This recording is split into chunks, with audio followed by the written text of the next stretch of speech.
fantastic. Are we taking Daryl's advice? He says he wants to make all the phone calls he needs to make now. Okay. Before the cost. I thought it was about something else because clearly Daryl Cardi. No, what did you think it was about? What did you think it was about? Hey, Raymond. Daryl and with their friends, so we can advise you. Same body size, everything. So. I'm bigger than Daryl. I mean, I'm bigger. He's only taller, but okay, I'm bigger. Joy 99.7 FM on Facebook. Yes. My Joy Online on YouTube. Yeah. Watch the Joy Business Report and watch the news review. You judge. I'm bigger. Yeah, you judge for yourself. I'm bigger. No. I see. As for me, between the two of us, we've settled it. Raymond, have I said anything? No, I'm not saying anything. I don't know what he said. It's so convenient for Edwin to say between the two of them. Yeah. Daryl is not here. Daryl is 50 kg. That is like Edwin. They did a story some time ago on my Joy Online. The smallest people, how do people target? I will not tell you about how we target. And they both featured. Anyway. It's okay, Raymond. Let's start with the Daily Statesman. The Statesman is reporting this morning First Lady commissions Cape Coast Ops and Guidance Center and also NAPCO should inspire hope. President urges 100,000 young trainees, and there's Gold Refining Initiative, which is taking up pretty soon, very, very soon, according to this paper. Well, the Chronicle is saying that Spio is furious at NDC MPs for boycotting his campaign lunch. He says, if I win and you come to me for a job, I will ask you where you were. And it's... what if I was not feeling well or something? So you have to justify it. Is it that you justify where you were? Charlie. So this one is not justify your inclusion, it's justify your exclusion from the meeting. Daniel, you like this one. The World Bank is saying that we shouldn't concentrate on paper certificates alone. Okay. The World Bank. Yes. How about electronic certificates? Like I'm just checking. As long as you don't print it. The New Crusading Guide is reporting this morning Akufo-Addo mocks cynics, and this is in connection with NAPCO's trainees pass out. Prosecute as if we embezzled oil funds. This is Emmanuel Kofi Amabua, former energy minister. He said this on PM Express, actually. With Evan Spencer. Yes, on Tuesday. And Unite NDC for 2020. Sylvester Mensah is the one speaking here.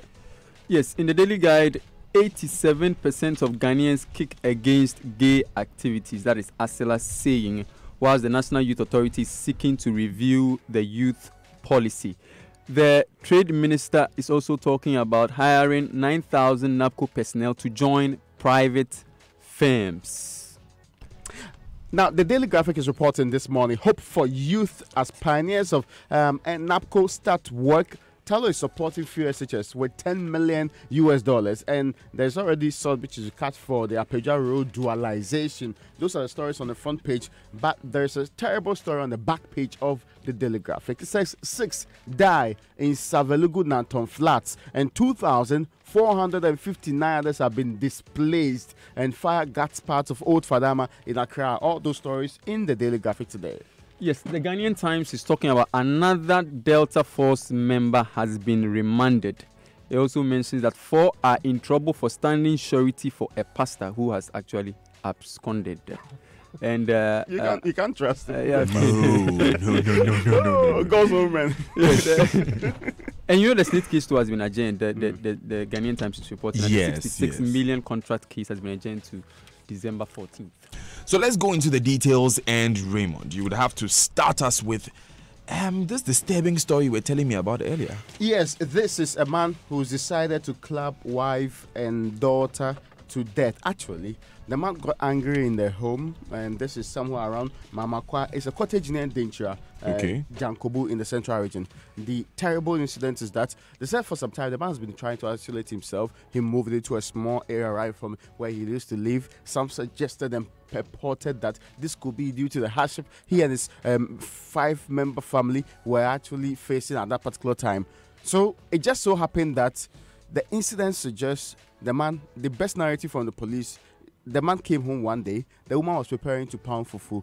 How on earth can you kill a human being that's preparing fufu? But the woman was preparing to pound fufu, but the man decided to take a club and hit the woman and all the 4 children. All of them at the same time. So the woman died, one of the kids also died, and these are kids between age 10 and 1.5. Oh, the oldest was 10 yes, years the old. man, for whichever reason, wanted to clear his entire family. Thankfully, 3 of the kids survived. So it is the woman that's the mother of the kids, and also 1 of the kids that died. Look, in this knowing mothers, I was not there. Knowing mothers, I will not be surprised if she shielded some of the children. I will not be surprised at all. Or might have fought back in the Yeah, or process might of- have tried fighting back to defend some of the children at least. This is clearly a mental health issue. Yes, and when he isolated himself in the first place, that was probably an indicator. Yeah, he's losing it. Yeah, of course. I mean, we don't take mental health issues as serious as we ought to take them. The best recommendation we would have given this man was to say that, start praying, things will be well. And we will not take care of the actual psychological needs of the person. And that's how we treat most of the cases in the country. That's why we still have people tied up in prayer camps seeking mental health at that particular end, when we deliberately underfund our mental health institutions, leaving them to virtually always fight and cry and shut down sometimes before we give them the small budget that we want to give them. It's the same reason why we are still dilly-dally on whether we will give the Mental Health Act some legislation to work with, or whether or not we fund it and make sure that we take it serious in the country. On the other side, though, we should acknowledge that we are not improving when it comes to domestic violence. We seem to still be having, and you're more likely to die at the hands of your immediate family than those who are outside the family. It doesn't seem It lends credence to that age-old adage. Yeah, it doesn't look like you are as safe as you thought you were in your home, because ordinary people can sometimes not identify clear-cut cases of mental distress, of the very conditions that lead people into doing these things. We may give several other reasons. And since last time, we were told that poverty is a major contributory factor to not only depression and suicide, mental and health. also mental Depression health and problems. mental health. And you know, men too can't stand stress as well as women. Whenever between the two sexes, there's research that supports the fact that men cannot handle the economic stress, psychological issues that the women. The woman would cry out her psychological issues. The man will keep it in, hold it in, and then one day poof. And interestingly enough, when that same study, Raymond, that says that the leading cause of mental health problems and depression among men is economic issues. Yes. The leading cause among women are relationship issues. Yeah. Yes, He's the and man. so yeah, basically. So let's move on, guys, and our condolences to the families of these persons, sad story. and we hope the children are well after this horrifying incident. Edwin, tell us about that research which says 87% of Ghanaians do not want gays. Well, the Ghanaians are actually living in the Greater Accra region, Ashanti region, the Volta region, the Northern region, and the Western region. It was conducted by the African Center for International Law, and they say that out of the 1,200, they interviewed 1,200 Ghanaians aged between 18 and 30 years.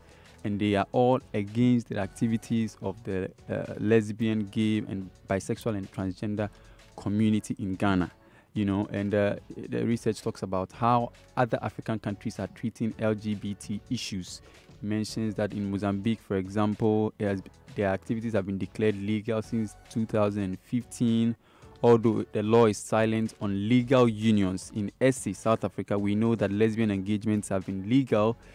Gay activities was legalized in 1998. In Cape Verde, homosexual activities and rights have been legal since 2004. And in Equatorial Guinea, that's the African country that is really pro-LGBT. It's been legal since 1968. Whilst other people were fighting for independence, the LGBT community was free forever in 1968. In Ghana, we know that there is no law criminalizing these activities. But you remember Akufo-Addo's famous comment that it is bound to happen, but it's not going to happen around this time. But of course, unnatural carnal knowledge is interpreted as such, because having carnal knowledge, natural carnal knowledge is penetration through the natural places. And unnatural carnal knowledge is penetration through these other places.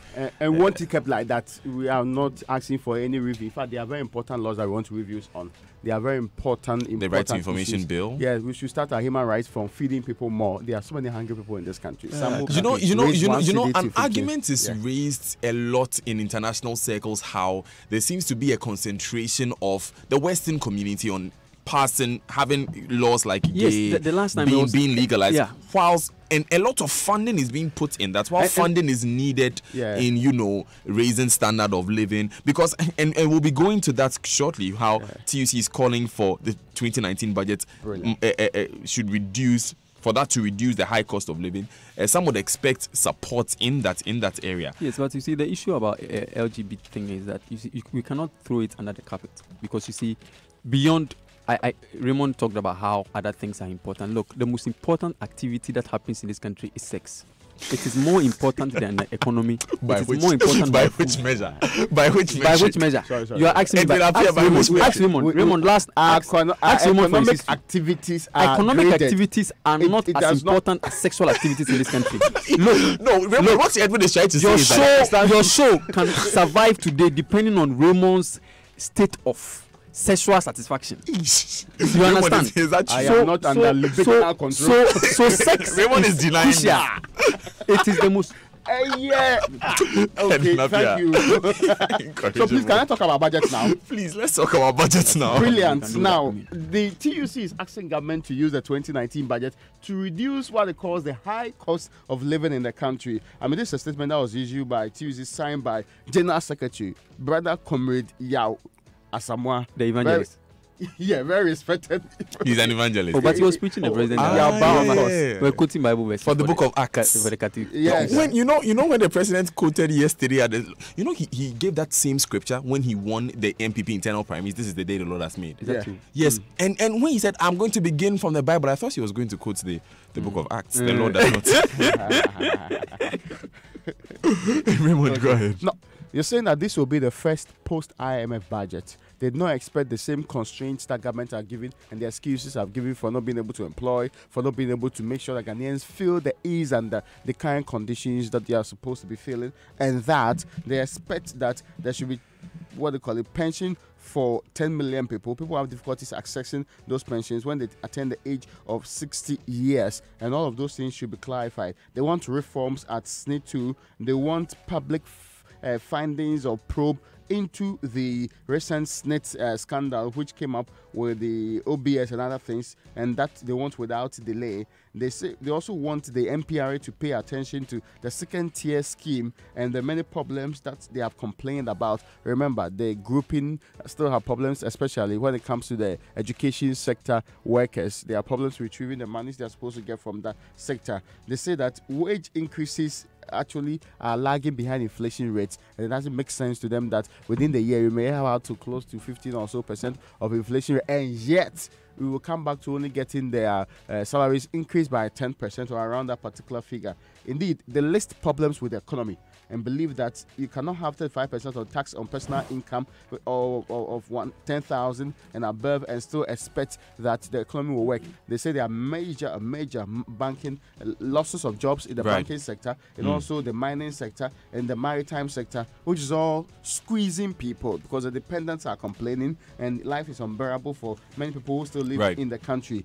They want government to overhaul and eliminate exemptions so that tax exemptions should not be as it currently runs. We should make sure that people are paying more tax so that we can have not only the workers bearing the burden of the entire nation in this particular case. And their challenge to the private sector is don't remain adamant, be active in the performance of the economy, create the needed jobs, make sure people feel your impact in the country, and don't be selfish when it comes to your profits in this case. They are asking government to live out to expectation. They do not expect any substandard budget from the government. You know, it's interesting, this argument about salary negotiation before the NDA inflation figures come out. I remember very well the first time it was announced by Haruna Idrisu. That time he was Minister of Employment and Labour Relations. It was announced as a coup. And, you know, organized labor at the time didn't have any problem. The next year, when the inflation figures came, that is when they realized that's challenge. It was matricule. or as my friend likes to put it, matrix. Well, go one step forward, two step backward. Okay, Edwin. Yes, there is a NAPCO story. The Deputy Trade Minister, Robert Ahumka Lindsay, is saying that out of the 100,000 NAPCO recruits, 9,000 of them are going to work with private firms. They are those under the enterprise model. And he's saying that The 9,000 were recruited after request from donor agencies, businesses, and companies. These 9,000 people are going to help with revenue mobilization. They're going to work in other private firms. So, Joy FM, for example, you could have a NABCO recruit being posted here maybe from tomorrow. You would have other private companies where they would go and work. So there are two types of NABCO recruits: those who will be working in the public sector and those who will be working. So it's like national service, basically. Exactly. And exactly. is it This also the extended hope of national government service. that the people are likely to be taken after their public? Because you can't compare the private sector to take your people, actually. Of course. But the idea about NABCO is that after 3 years, you're going to be phased out. So Oh no, some ought to be taken. For example, You will be phased out of the program. yes, But out of the job market. okay, yeah, that Generally. makes sense. Now, the NYA boss says that all the over 2,000 are supposed to come to his unit, they'll all be taken. So far, the people are willing to work. They feel like they deliver on the job. They'll But all that be depends on the budgetary taken. allocation No, to he says that NYA. he has fixed that problem. He knows what he's standing on. They'll all be taken. No. You see, NYA is a spending institution. NYA doesn't generate cash. Yes. So So it depends on the budget, on how much government says spend. exactly. If you can't spend that The much, people say they have made projections for over the period and the need is there. Their district offices are without men to man them. They will get them and they will take it out of the 2,000. So far as you are lucky enough to be posted to NYA there, Emmanuel Asigri is promising you a job. Yeah. Good morning, Emmanuel Asigri. You might want to call Raymond Dako after the show. Okay, Raymond, in a heartbeat, I want to know about this 5% flat rate and its effects on telco charges. Okay, so the three largest telecoms in the country, these are service providers: Airtel, Tigo, MTN Ghana, Vodafone, have announced an upward review of their tariffs following the implementation of the new 5% VAT flat rate. You know that a statement they issued yesterday indicates that, from the umbrella body, the Ghana Chamber of Telecommunications, the expected changes will take effect November 1, 2018, and customers of the telcos are expected will be notified by their service provider prior to any changes being made. In fact, the details are that they say our members who are responsible for corporate entities will comply fully with Ghana's laws and ensure that the extension between VAT and the new levies emanating from their separate origins and the basis in law. It would also be recorded that government, as part of the 2018 mid-year budget review, amended VAT and NHIL and also the Ghana Education Trust Fund levy. That's at 972, 970 and also 971 in specific ways to make sure that the levies are separated from what used to be the VAT previously. Government argued that, we are rather reducing. And the argument from the minority and others was that, no, you can't deceive us. You clearly are not reducing anything. But now it looks like the chicken are coming home to roost on this I did matter. speak with, remember we spoke with Dr. Anthony Akutose, Minister for Monitoring and Evaluation. He was a bit more candid. Yes, and he was candid and he said that, yes, you are right. It's could cause an increase, but he was insistent that this is purely the prerogative of the vendor, which in this case are the telcos. There is a clause in the statement which is very curious to me. It said, as intended, this cost will be passed to the customer. Intended by who is my question? Didn't the thing say that you charge it as direct, what they call tax? It's a direct tax to no. You see, government is taxing the telcos. It's up to the telcos to choose.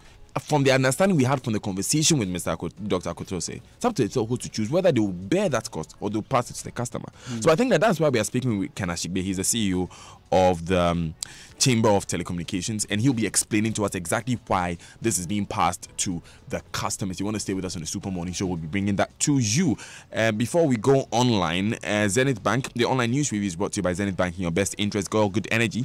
Download the Safe Doctor app now from Google Play. Safe Doctor, the future of better medical care. Now, Goyle, your trusted #1 and biggest indigenous oil marketing company, says, Ayiko to our numerous customers. Your loyalty to the Goyle brand has again been rewarded for the third consecutive year. Goyle is the CIMG Petroleum Company of the Year. We dedicate this award to you, our valuable customers, for staying with us through thick and thin. Continue to buy from any of our 300 plus service stations for quality fuel and lubricants. Buy Goyle, let's support the economy. Goyle Good Energy, Goyle Yenara Yediem. Now is the time to own a Zenith MasterCard. Apply for your Zenith MasterCard debit or prepaid card and enjoy 2 great benefits. No issuance fee and a chance to receive a gift of the cedi equivalent of $50 on your Zenith MasterCard. Don't be left out. Sign up for your Zenith MasterCard debit or prepaid card today. Offer is available to account and non-account holders. Terms and conditions apply. Zenith Bank, in your best interest. MyJoyOnline.com begins with 1 dead, 15 wounded as 2 Bronga Hartford towns clash. These two towns are Drobo and Japikrom in the Brongahafu region. You want to read the details on myjournalline.com. Adomonline.com says 1D, 1F, ignore unfounded propaganda, according to the coordinator. And there's an audio attached if you want to listen to Madam Gifty Asari Konedu, or Gifty Ohini Konedu, the coordinator of the One District, One Factory office. So which one is the propaganda? That it has not started? That it will not start now? That it will start in the future? Okay. She urged Ghanaians to continue to have hope in the government and not pay attention to critics who are bent to see the Akufo-Addo government go down. Oh. Yes. She says it will work. And the promise that Akufo-Addo made, made is a promise that he's fulfilling. He'll continue to. All the districts have at least a factory each. So I urge Ghanaians to ignore all the propaganda talks because it will work. Okay. PrimeNews.com says Japikrom, a resident hit by snipers in Drobo. Okay. And BBC.com says Brexit, UK may consider longer transition period. And that's it for the online review. We need to go for the BBC News at 7. Before that, Edwin. Yes, sir. Happy birthday to Matilda Aban Wellington of the Faith Evangelical Mission at Usude. Is coming from Nasa Kwaba and I and the whole team at My Joy Online. Good morning, Matilda. Happy birthday to you. Matilda is from him. He's veiling it as from everybody. From you and Nasa Kwaba. Okay. We'll see. We are going for these messages, so we're back for the BBC News at 7. Stay with us. This is the Super Morning Show. Before Interplast in Green Irrigation System. Kwame, sorry, what on it from? In the dry season, Kwame would use buckets to water his 5-acre farm. By evening, he's so tired. So his wife said, Oh, Kwame, Emre Dania, Danny B, haven't you heard of in-green drip irrigation pipe? In-green drip irrigation pipe? Yes, Akosia told me they use it. See how green their fields are, even in the dry season. You just set it and then it waters the whole place. No waste, save time and money. And we can farm all year round. Hey, Ajua, what can I move? It's jai buckets, no, not in-green drip pipes. Nanya time, mommy. Good farmers harvest all year with InGreen. Call us now on 0302 819 000. Another quality solution